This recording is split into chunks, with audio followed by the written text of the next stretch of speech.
So good morning, everybody. Welcome to the first Tech Days and this nice little setup. Great, we're going to start with an opening keynote, and then we will directly dive into the nice little conference.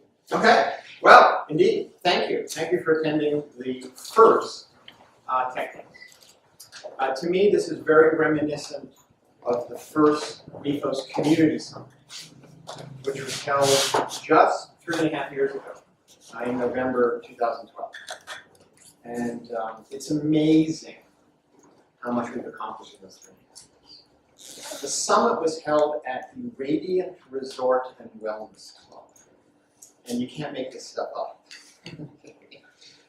My room was a treehouse, and not in an eco-luxury kind of a way. It was in the parking lot, and it was there was a chicken coop underneath.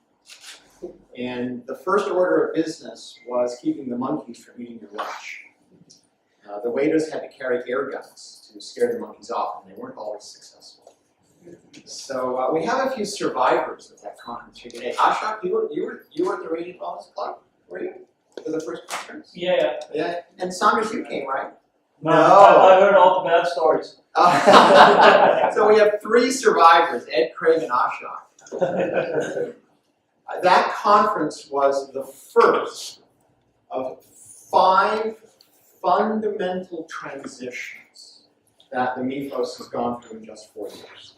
So fundamental that they've transformed Mifos. Now, most organizations don't survive one such transformation, let alone 5. But we have not only survived, we have thrived. Each transformation has been an opportunity for growth and advancement.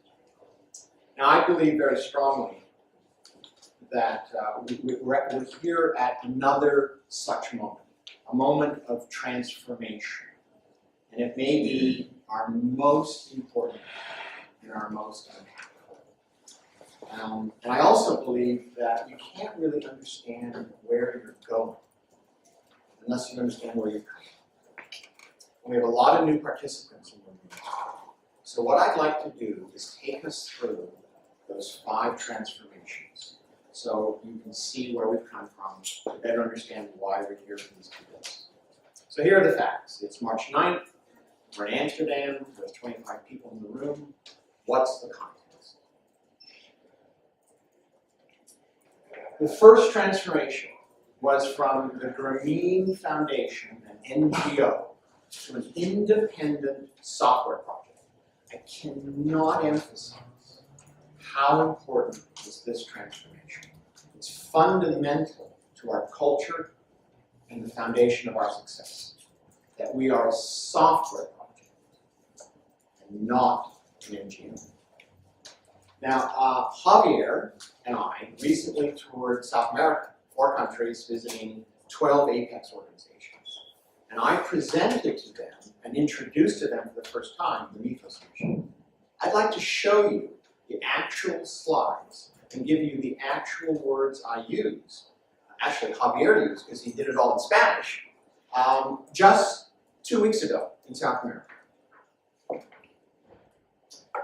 I would say to them, the Mifos Initiative is an award-winning, non-profit, free and open source software project dedicated to ending poverty 1 line of code at a time.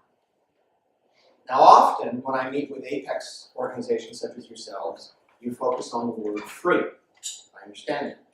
What I would ask you to do is focus on the fact that we're a software project. We build world-class, award-winning software. We then give it away. Free and open source is our social mission. You can tell we're a software company, not an NGO, when you look at our leadership. Our chairman is Paul Moritz. He was the executive vice president of Microsoft, the number 3 executive in the company, responsible for platforms and development tools reporting to Bill Gates.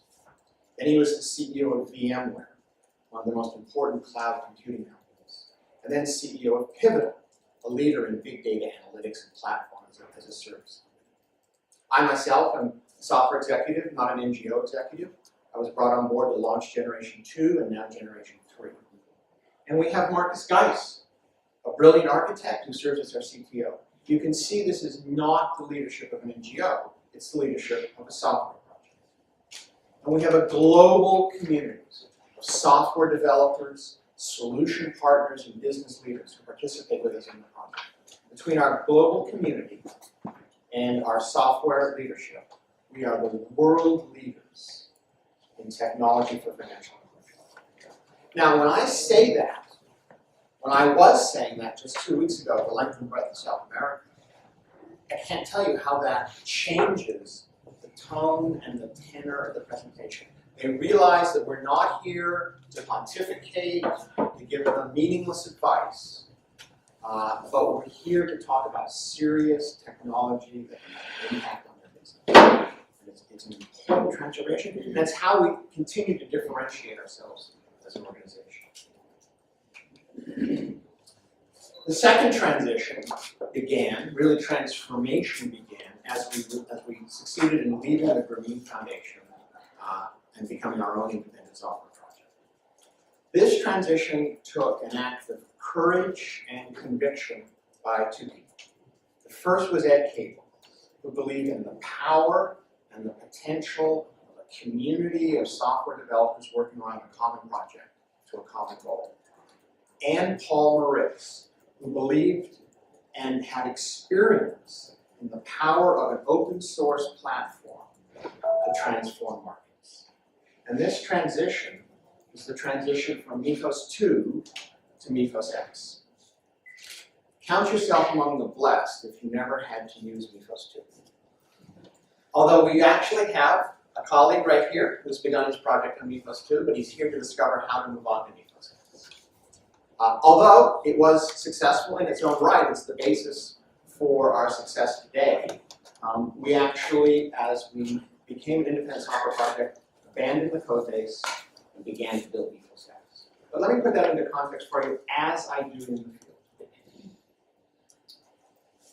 Mifos 1, our first generation, was a project of the Grameen Foundation's Tech Center.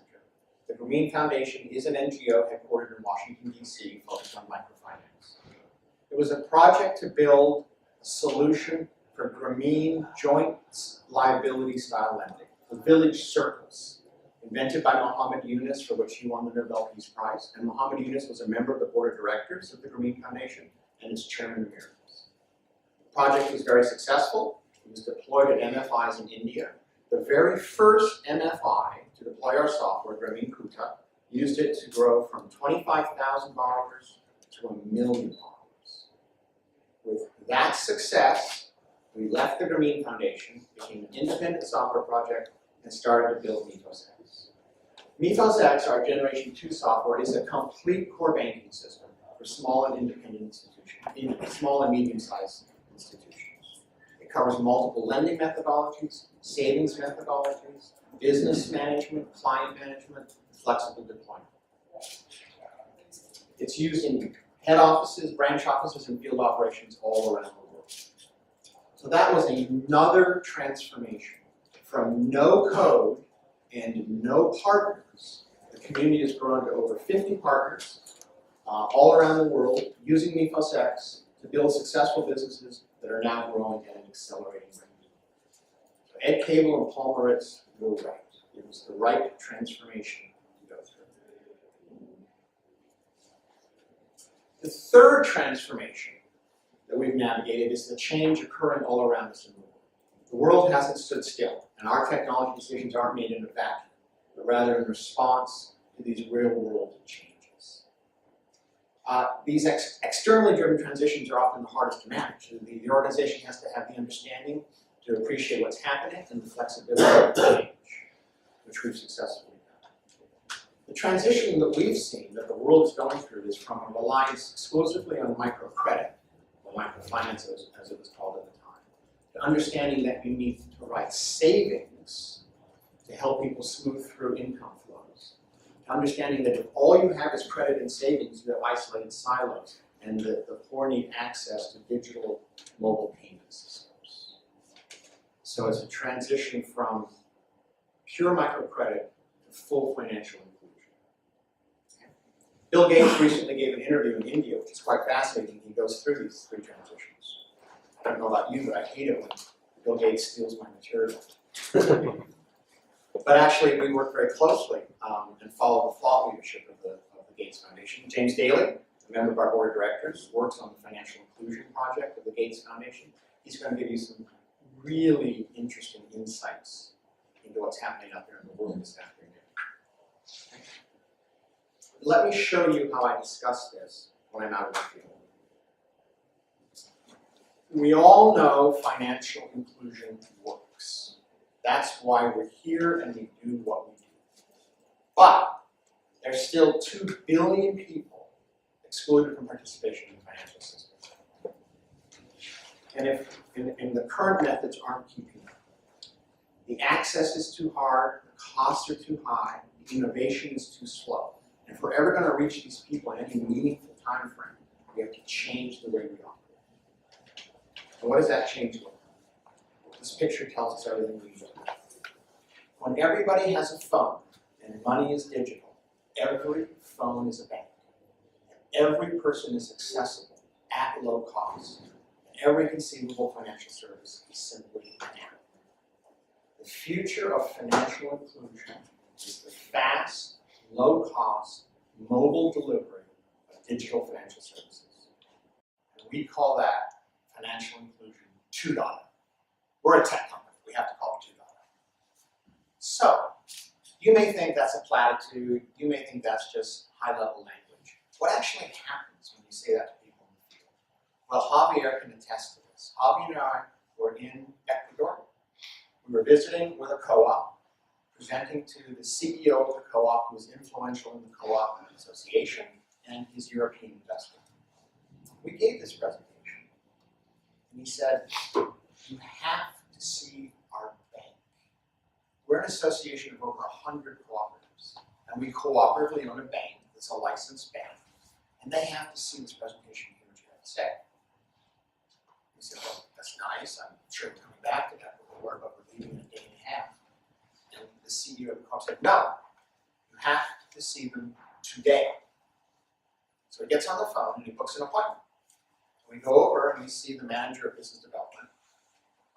Manager, I've learned, is a very important title in South America. It's kind of the equivalent of the VP of business development in the US company. And we start to give this presentation to him. And he's fidgety, and I don't really think he's paying attention, and I don't think it's going really well. And this meeting is sort of forced on him. And then suddenly he stops. I can say, oh, right, he's got things to do. He says, you have to present. You have to meet the CEO. And he bolts up out of the room and says, let me go get him. He's gone a while. And I'm thinking the CEO is thinking this is nuts. But he comes back after a while and he says, the CEO will see you now. So we're taken up to the top floor, into the conference room. The CEO is there. CEO of the bank. He has assembled his team. I give him the presentation. He slaps his hand on the table and he says, I've been brought here to take this bank and these 100 cooperatives into the future. And I presented to my board just last week. I told them I've got 100 cooperatives and they have thousands and thousands of customers each. And they're out in the field, they're in rural Ecuador, they're coffee farmers. My access to them is too hard. My costs are too high. My service innovation is too slow. I can't get new services. I need a new solution. I need a new strategy. You're it. This executive here will work with you on an MOU. He shook my hand and said, we're partners. My entire business career, I've never gone from an influencer to a middle manager to a CEO to a handshake in one afternoon. This is what people want because it responds to their needs and the pain they're experiencing. And this is a transformation that we're going through right now. Okay, so now it's March 9th. We're in Amsterdam, and we are absolutely at the beginning of another transformation, really two. They're coincident. I'm a salesman, I know how to double count, so I'm going to count them as two transformations. And it is our most important and our most impactful. And this is a transformation to a whole new modern architecture, a whole new era, a whole new code base. Okay? Transition number 4 is led by 2 brilliant architects. One who is world famous, another who I'm convinced is about to become world famous. Paul Moritz and Mifos X. Paul Moritz is intimately involved in the development of this architecture. I'm not going to go into this because that's what we're here for 2 days. Paul Moritz is going to give the opening discussion tomorrow morning. Marcus is about to take the podium and guide us through 2 days. This transformation is going to be world changing for development of financial inclusion solutions.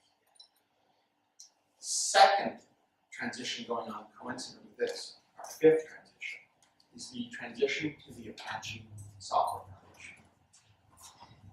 We spent 4 years of hard work building our code base and building our community.